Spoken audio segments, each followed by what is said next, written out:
I don't think I need counseling on that. This is a difficult moment. I understand. Such a bizarre case that taught detectives there are intricacies still to be considered even when the DNA is a 100% match. For this case, it almost led to the conviction of an innocent man. Detectives found a single cigarette butt in the stolen vehicle of Janai Coleman.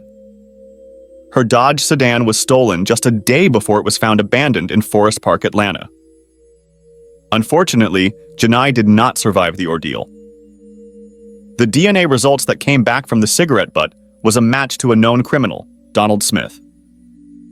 Here, detectives thought they had a slam dunk case. Little did they know, they were in for a rude awakening. Janai Coleman, a 40-year-old preschool teacher, was a single mother of 3. On the night of the incident, she was waiting to pick up one of her daughters near a transit station in Duluth on July 18, 2008. It was just after 9 p.m. Janai didn't know she was being watched. While reading her Bible as she sat waiting, a lone black male approached her attempting to steal her car. The man had shot her, pulled her out the vehicle, and drove off in her Dodge Stratus. Janai Coleman was fatally shot during the carjacking. When police arrived, witnesses described the shooter as a black male wearing a white shirt with green sleeves. The suspect carried a backpack as he approached the vehicle. Detectives found surveillance video at an adjacent Quick Trip gas station with a man fitting that description. Also, where the abandoned vehicle was later located in Forest Park, a video from a nearby restaurant showed the same man walking through a parking lot, not 15 feet from where the car was dumped.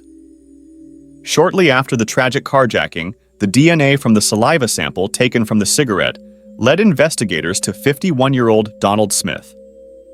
He was in the criminal database because he had a previous drug conviction. Smith was arrested on February 3rd. When he was questioned about the murder, he was in disbelief. Okay, your DNA ended up in that car. That's interesting because my DNA couldn't have been in that car because I've never been in that car. For detectives, his denial of being involved in the incident was like every convicted criminal's claim.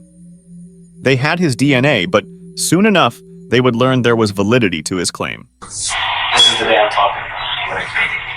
Oh, was it this guy right here? Yeah. During the interrogation, Donald knew more than he was letting on when he saw the surveillance footage of the suspect who authorities perceived was him.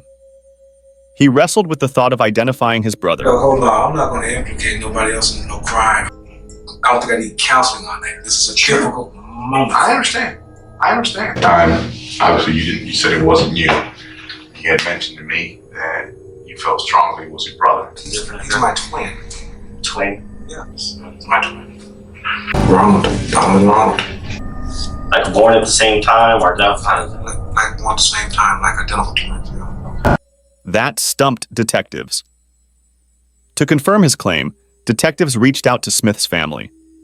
They spoke with the twins' parents and sister, and without a doubt, all 3 alerted the police that the person in the footage was Ronald, not Donald Smith. Even the phone number the police had traced belonged to Ronald. Identical twins have the same genetic DNA profiles. The evidence implicated them both, but only one was on the video footage.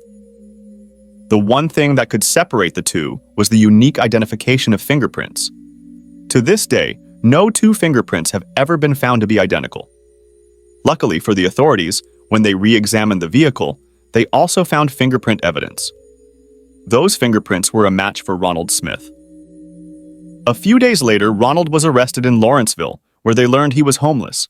You know, her family,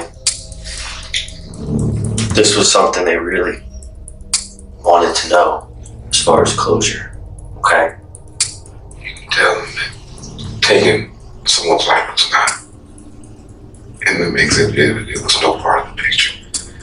You can tell them it was facts.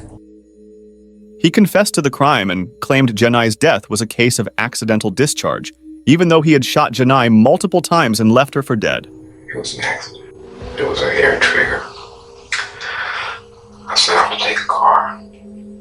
Somebody done before when I was way younger. They're gonna blow. She said, "You shot me." This is my auto revolver. It was 357. It was 5 shots. And then I went somewhere before I ended up doing something stupid again. I took the car down to the Forest Park there. Ronald was indicted by Gwinnett County Grand Jury for malice and felony murder, aggravated assault, hijacking a motor vehicle, and firearms-related charges. When the trial for Janai's murder began, Ronald was seeing doubles. He backtracked his prior confession to detectives when he denied being the murderer and said that it was Donald instead. Ronald's attorney went as far as to add that Ronald's fingerprints were in the vehicle because he had helped Donald clean it. This excuse did not fly with the jury. They found him guilty on all counts.